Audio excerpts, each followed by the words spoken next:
I rise to oppose these bills on the behalf of my party and my state.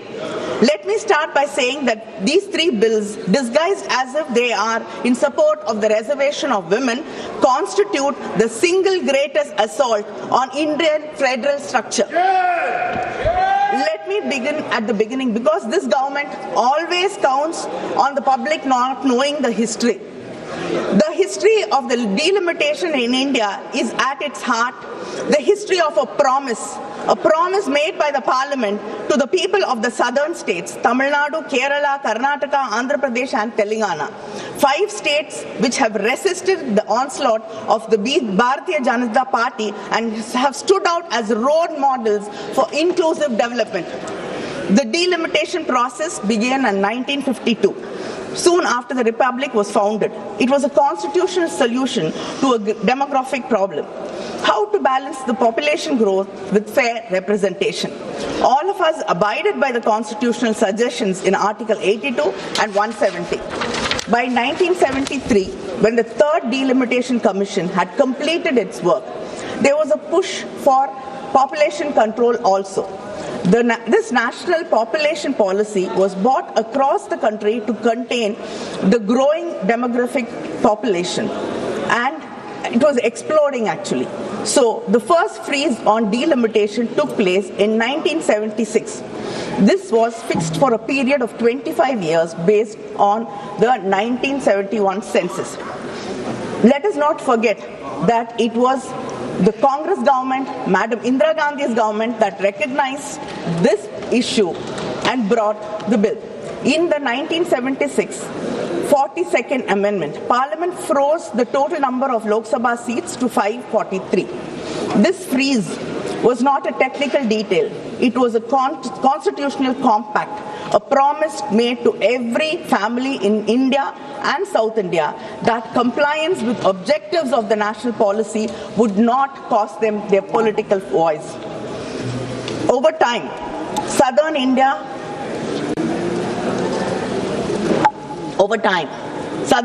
Tamil Nadu, Kerala, Karnataka and Andhra had begun to invest in schools, hospitals, women's health. We listened to the union government's repeated call to control our population. We complied. Our fertility rates fell. Our families became smaller. In 2001, understanding that some states, especially southern states and other states like Punjab, had done a better job at these indicators, and some other states had to catch up. That time, there was a government, a union government, which listened to the voices of the people from the south. Yes, I have to give you credit when you deserve it. We are unlike you, always finding fault with us. When there is something to appreciate you, we always appreciate. So under the Vajpayee government, the Parliament extended that freeze through the 84th Amendment until after the first census following 2026. 24 more years of protection, because then Parliament in its collective wisdom understood that this injustice had to be addressed. Why do we have to increase the seats now to 850? On what basis? The statement of the objective says that there is a change in demographic profile. Yet you are using a 15-year-old 2011 census data to conduct delimitation. You are contradicting yourselves. And 850 seats, most of the MPs, after making the seats 850, haven't get a chance to speak in this Parliament for 5 years.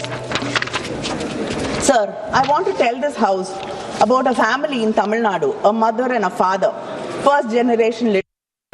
They had only 2 children, not 5, not 6, because they believed in family planning, because the government told them that was the right thing for the country, because they wanted their children to have a better life. That is the story of Tamil Nadu and the South Indian states. Today, Tamil Nadu's total fertility rate is 1.6, lower than France, lower than Australia, lower than United States, your friends. We have completed what the demographers call a demographic transition. Our population is stable. Our women are educated. By every measure of human development, Tamil Nadu is a success story the country has to be proud of. But what does this government say to that family in Tamil Nadu? It says, sorry, you made a wrong choice. You made a mistake by listening to us. You made a mistake by listening to this, because you cared about this country, because you put the country first. You have to suffer. We are going to reduce your representation. Uttar Pradesh's population has grown by 120% since 1971. Tamil Nadu's only by 15%. And contrary to what the Home Minister said yesterday, Clause 4 of the Delimitation Bill clearly states that the allocations of seats will be on the basis of the latest census figures. The Home Minister says one thing, the bill says another thing. Now the latest available census is 2011. But again, according to the 2011 formula, UP gains 13 seats. Tamil Nadu loses 11 seats. But the Home Minister yesterday told us that by increasing 50%, Tamil Nadu will gain 39 seats, and which has 39 seats will gain 59. Sir, our ideological leader Periyar taught us, justice is not giving every person the same thing. Justice is giving every person what they need and what they deserve. But unfortunately, your government thinks what it needs and what it deserves is what the whole nation deserves and what the whole nation needs. Other than this, let me state two critical legal issues present in the bill. The Constitution Bill says that the delimitation will be based on such census as Parliament may by law determine. This is vague and leaves everything open. This literally means that whichever party has a majority in Parliament gets to decide which census it is used to draw the electoral map of this country. Today, you might choose 2011. Tomorrow, you can choose 31. And day after, it can be 1991. This shows a non-application of mind or a mind determined to push its own agenda on this country. Second, the Delimitation Commission will be chaired by a retired Supreme Court judge, appointed entirely by the Union government, with no consultation with the Chief Justice of India, no consultation with any state government, and no parliamentary confirmation. As per Clause 5 of the Delimitation Bill, the states get so-called associate members, 5 MPs and 5 MLAs, who are not allowed to vote, who are not allowed to sign the Commission's decisions, not allowed to do anything except sit and watch from the wings. The Home Minister said 50% increase across the state. I want to know what happens when the Delimitation Commission does not agree to the Home Minister's suggestion. Are you going to bulldoze the Delimitation Commission also, like what you are usually used to doing? Or will the government then challenge the orders of the Delimitation Commission? Because the Clause 10(2) of the Delimitation Bill 2026 says, after the publication of the orders by the Delimitation Commission, these orders cannot be questioned in any court. Where should we go seeking for fair delimitation in such a situation? Where is our guarantee? The Constitution in Article 368 says that amendments affecting the representation of states in Parliament must be ratified by at least half the state legislatures, not just passed by Parliament, ratified by the states. If this government is so confident that the delimitation bill is fair, why don't you place these bills before the Tamil Nadu legislature, before the Kerala legislature, before the Karnataka, or before any legislature? If the government truly believed in cooperative federalism, the slogan they've used 1,000 times on different stages, why are you running away from the state legislatures? Have you even called for a meeting? Have you even consulted with the chief ministers? Have you even spoken to the states? Have you bothered? The government passed the Women's Reservation Bill in September 2023 with great fanfare. The Prime Minister called it the civilizational commitment. But they put a condition in this very act. Women's reservation would only work after the 2021 census, which is not scheduled to happen till next year. When was the 2021 census supposed to happen? In 2021. But what happened? By simply not talking about it, you did not hold the census. So the largest democracy in the world, the country that invented modern census, could not conduct census in this country. And now that it is politically convenient, they want to use to redraw the map of the Indian democracy. They postponed the census and now they are rewarding themselves with the old census. Sir, I really admire. You're the only government which can turn its failure into a political advantage. Look at when this special session has been called in the midst of election of 5 states. And to speak about timing, because timing is everything in politics. And the timing of this bill are so nakedly, breathtakingly political, I am almost impressed by the audacity of it. The entire opposition asked you to hold this session after the elections. You ignored it. And yesterday you told us that giving women their rights, bringing these bills are of utmost urgency. You cannot even wait for 2 weeks.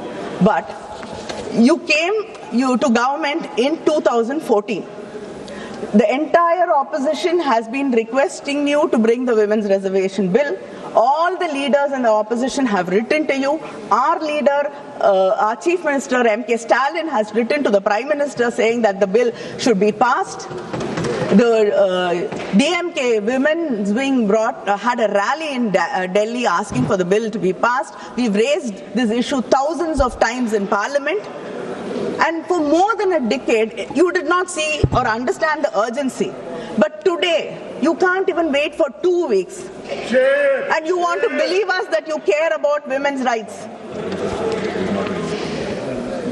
Sir, this is not constitutional reform you're talking about. This is an electoral rescue strategy in these states because you are not going to do well in most of the states. The Constitution 106th Amendment Act of 2023, the Women's Reservation Act, was welcomed by most of the opposition parties here, and the DMK welcomed it. But we said it then, and we are saying it also now. Tying women's reservation bill to delimitation is a trap. It was designed so that you could never have one without the other, so that the BJP can say, if you oppose delimitation, then you're opposing women's rights. If you oppose the destruction of Tamil Nadu's representation, you are against women. The BJP is using women of India as a human shield for its electoral ambitions. The women of Tamil Nadu, who have the highest literacy rate in India, who have the highest female workforce participation in the country, who have fought and won in panchayats, corporation councils and state assemblies, those women will not allow their cause to be hijacked. They deserve, and the women of this country deserve reservation today in the existing 543 seats without waiting for anything else. And I ask the Honorable Home Minister, why can you not simply amend Article 334A to remove the delimitation precondition? Why can you not give women 1/3 reservation in the existing constituencies through rotation starting from 2029 election without delimitation? If you really care about women's representation, the path is clear and simple. Why do you refuse to take it? Sir, the women of this country have been starved of political power for decades, for centuries. There's a loaf of bread in front of us. We are saying we are starving. Share it with us. But the government is saying, no, you cannot disturb this loaf. We cannot touch it. We will bake a huge cake and then we'll bring it and then give you a small portion of that. Yes. How does it make any sense? And is this your civilizational commitment? The women of this country have been working hard all their lives. They protected their families, they protected this country, they've sacrificed for the nation. And yet, all their hard work goes unrecognized and not respected. because you want to tie it with delimitation. Sir, my friends across the aisle will accuse me of creating fear, but the real dangers of this bill are that our Constitution and Article 368 requires 2/3 majority in Parliament to amend it. 2/3. That's not a small number. It was designed to ensure that no single region, no single language group, no single community could change the fundamental rules of India without broad consent from across this great nation. But what happens after this delimitation? Right now, in this House, we have 543 MPs. 2/3 majority is 362. Let us say the seats are increased to a maximum of 850 MPs as per the Home Minister's assurance, 50% increase across the states. Then the total number of seats would be around 816.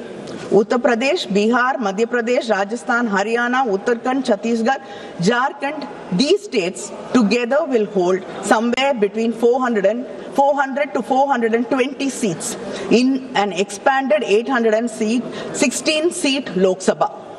2/3 threshold in an 816-seat House is 544 seats.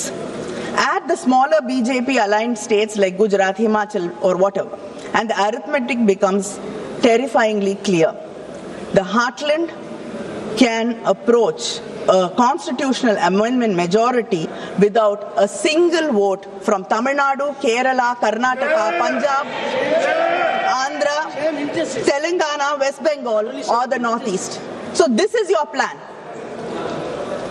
The collective bargaining power of the southern states will be effectively reduced. Their voices are not even required for fundamental changes in the Constitution. This will create an environment